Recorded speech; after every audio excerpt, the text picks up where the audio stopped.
In this lecture, I want to talk a little bit about the physical mechanisms that give rise to viscoelastic behavior. We had talked previously about sort of what the stress-strain curve looks like for a wide variety of materials, but ending up with the stress-strain curve for a viscoelastic material. I want to begin by continuing that, talking about what does the stress and strain look like, but now each as a function of time, and then talk a little bit about why certain materials exhibit this kind of behavior. So let's begin let's consider just a rod that's subjected to some instantaneous stress. Okay, so consider a rod subjected to an instantaneous stress that we'll call sigma naught. Okay, and it's important to realize we're gonna ignore the dynamic effects. Obviously, if you apply a stress instantaneously, we have some sort of an initial wave propagation. We're going to ignore that and just look at the sort of quasi-static case. So here's some rod,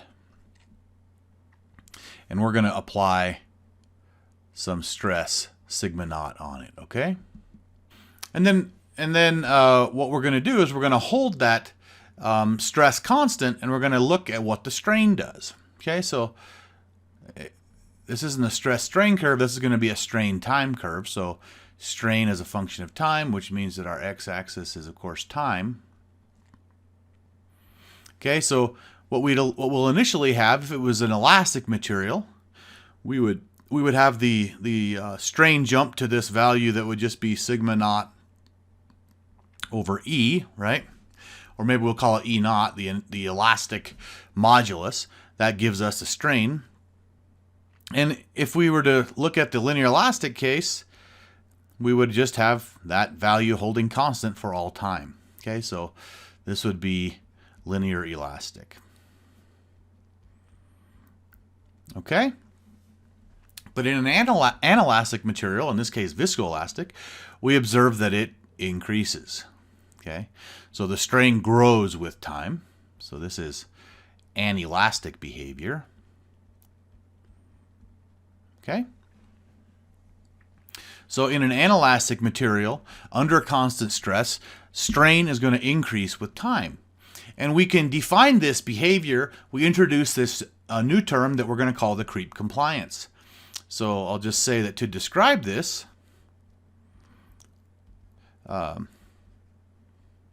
we introduce the creep compliance, which we denote with the variable j. So the creep compliance looks like j, which will be a function of t, is going to be equal to that strain history divided by the initial, or that initial instantaneous applied load. We can call that equation 1. Okay? So that's one way we can represent the anelastic behavior. Be thinking about what is it that in a material that could cause this behavior to occur. Okay? So now we want to consider the case, in the case we just talked about, we talked about an instantaneous applied stress. We also want to talk about what happens if we did an instantaneous applied strain and held that. Okay? So let's consider that. So let's consider the same rod now subjected to an instantaneous strain that we're going to call epsilon naught. Okay? So if we were to look at what that looks like, here we go. There's our rod again. Sorry, it's not perfect. We pull on it with some epsilon naught. It's instantaneous. We're going to ignore the dynamic effects. And now we're going to go ahead and plot not obviously the strain versus time, because that's held constant. We want to know what about the stress versus time. Okay? So on this axis will be time. And as before, in the linear elastic case, we could write what this stress looks like. Well, it just is going to look like E times epsilon naught. So in the linear elastic case, it's just going to stay constant. Nothing is going to change in time because there's no time dependence. Okay, so that's linear elastic. Okay. But in an anelastic material and a viscoelastic material, we have some, it's going to decrease. The stress is going to, it's going to relax. Okay, so this would be the anelastic response. Okay? Now, just like we talked about when we applied an instantaneous stress, we also described this behavior by introducing another definition. So let's just say we can describe this type of behavior by introducing the relaxation modulus.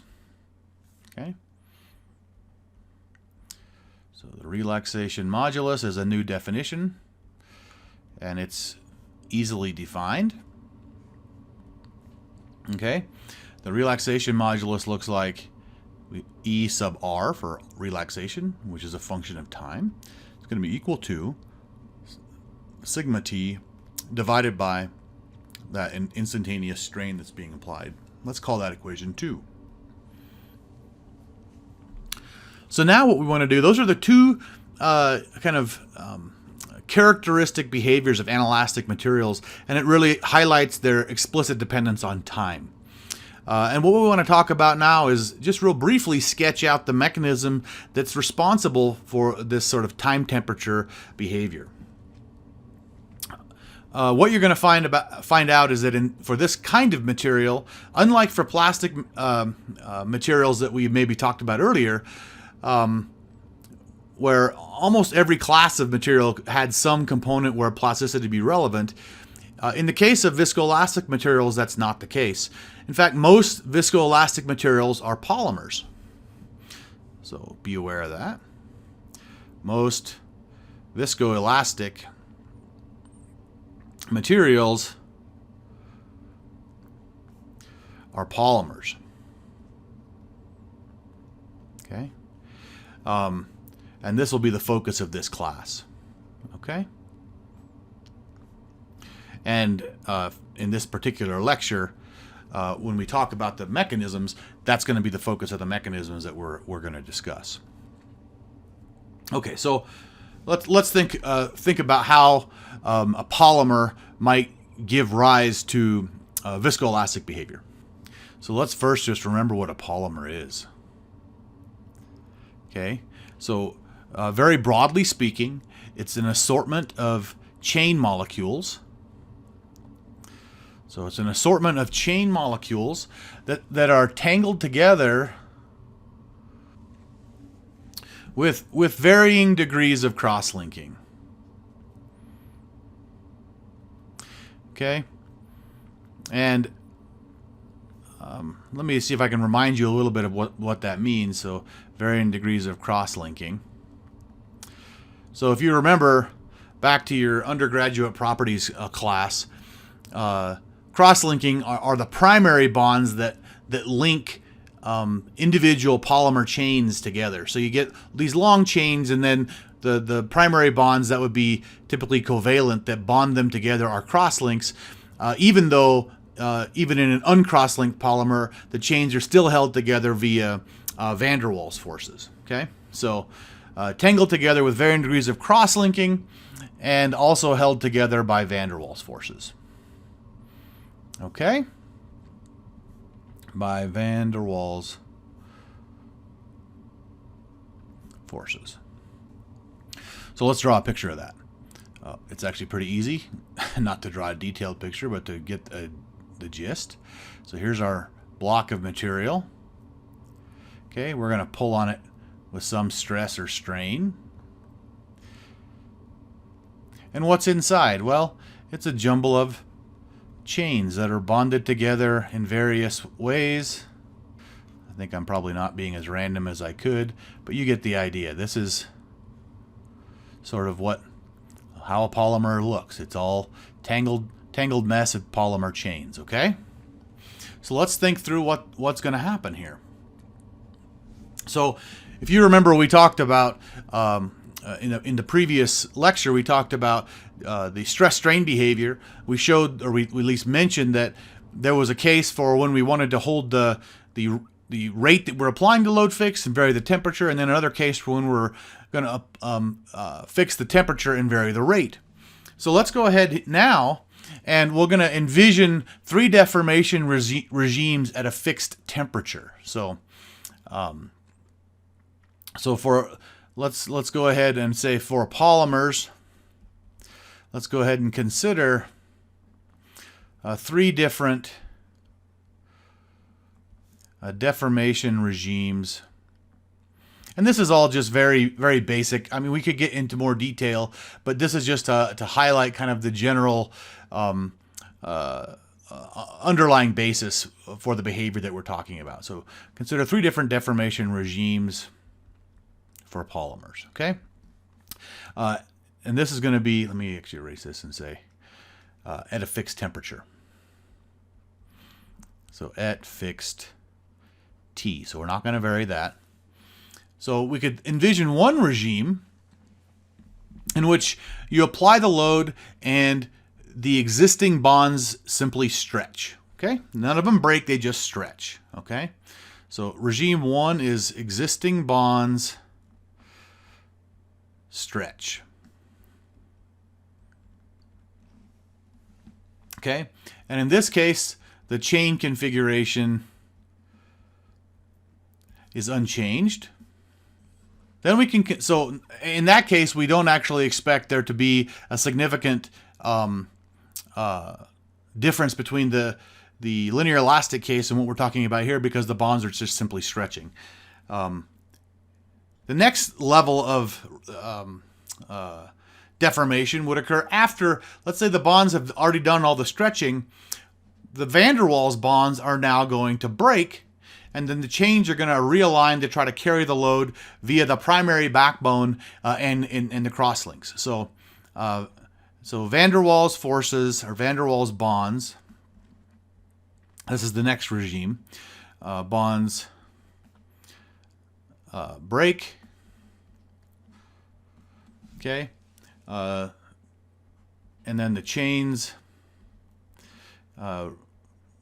rapidly realign, right, to carry the load via primary bonds, right? Okay. Then we can have a third regime beyond that. It's a combination of the two where both are happening. This case where the bonds stretch and chain realignment takes place. Okay. But this is the viscoelastic regime, but the precise ratio of bond stretching versus chain realignment, but the precise ratio depends on the loading rate. Okay? So we have a couple cases. If the loading rate is fast, so let's just say if sigma dot is large, right? Then what happens? Well, the chains don't have time to realign. Right? And if you go back to the last lecture, that's going to give you sort of a linear elastic type of behavior because it's just bond stretching. Okay? If the loading is slow, so if sigma dot is small, the chains realign and the bonds stretch less. So we haven't necessarily said, well, this is guaranteed to give us viscoelastic behavior. Right now, we're just thinking about various deformation regimes. Okay, so this is the case for polymers at a fixed temperature and different load rates. Now let's think about the same problem, but let's say we're going to now fix the rate and change the temperature. Okay, so let's say for polymers at 3 different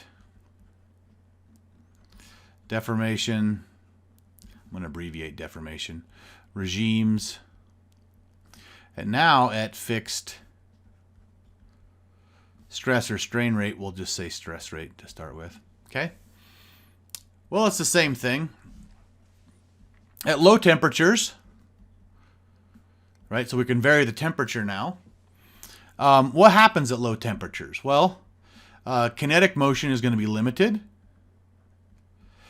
right? So because the atoms are moving more slowly. And as a result, the chains can't align quickly to respond to the load. So the chains can't align quickly to respond to the load. At high temperature, what happens? Well, at high temperature, the kinetic motion is high or large. So that means that the chains can align rapidly. And then just like before, we could have some intermediate state for these effects. So say 3, some combination of the two. Okay? So some combination of 1 and 2. When the combined effects are the most pronounced, we're going to term that as the glass transition temperature. That's how it's actually defined. Okay, so we're going to say we denote the temperature at which the combined effects are most significant as the glass transition temperature, which we've talked about before. And we denoted that as T sub G. Okay? So the conclusion of this is that viscoelastic behavior depends on both temperature and load rate. Okay, so think about that now in the context of let's say our creep compliance test, where we apply a fixed stress and we observe the strain. Well, what's happening is that we've applied that fixed stress. Initially, there's just a rapid elastic response. And then as time goes on, those chains are realigning to accommodate more strain as that stress is held constant. In the case of when we're looking at the relaxation modulus, what's happening is that we applied this strain, there's an initial stress associated with that, and then with time those chains can realign to better accommodate the strains that were applied, and as a result it reduces the stress, causing a stress relaxation. Okay? So that's the real simplified version of the mechanisms that are giving rise to viscoelastic behavior. Obviously, if the temperature rises high enough, at least for a thermoplastic, then eventually we're getting out of the viscoelastic regime and will ultimately become viscoplastic or even potentially melt the polymer, right? We're going to be obviously below those temperatures as we're talking about the mechanics of these materials. I want to make a few final remarks related to other materials, even though those aren't the focus of this class, just to sort of cover all the bases. Okay, so let me make a few remarks. Number 1, metals and ceramics. So we kind of have these 3 broad classes of materials, right? Metals, ceramics, and polymers. We've talked mostly about polymers, but so metals and ceramics can also exhibit inelastic behavior. Okay? We know that from, let's say, creep or something like that. So why don't we usually think of kind of viscoelasticity as related to these materials? And the answer is, well, these materials can exhibit inelastic behavior, but typically only at temperatures and stress rates that are not typically of interest.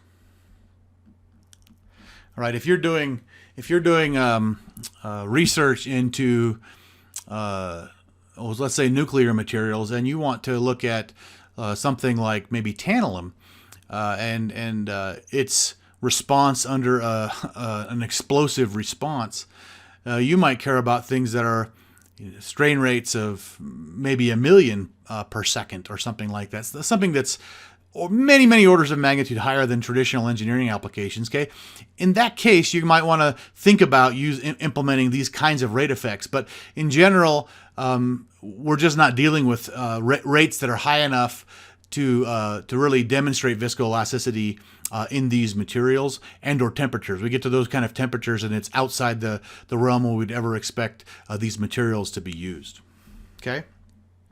So you might be thinking, well, that's all well and good, but we know for sure that we consider creep, right? Creep is the long-term deformation over time, and certainly let's take nuclear cladding materials tend to creep from swelling due to radiation damage. So you might say, well, we know that those are time dependent, and those are increasing strain as a result of maybe a load or something like that. So even though that's true, let me give you the second remark, which will address that. That is true, they do creep, but they're usually not treated with viscoelastic concepts, and the reason is that the loading rates are typically orders of magnitude different than the creep rates, right? So usually we talk about how much something has creeped, but usually when we're loading something, we're loading it in orders of magnitude faster than the creep rate actually is. So we can just take the creep rate, figure out what the new strain is, and then apply our loading scenario, which will occur in a relatively short period of time over that. So let me try to summarize that. So that even though metals and ceramics are observed to creep, okay, the rates of creep are typically orders of magnitude smaller than the loading rates. And so we don't use viscoelastic concepts for that. So remember that maybe not remember, be aware of that we're going to use viscoelastic concepts when the load rates are of the same order of magnitude as the time response of the material.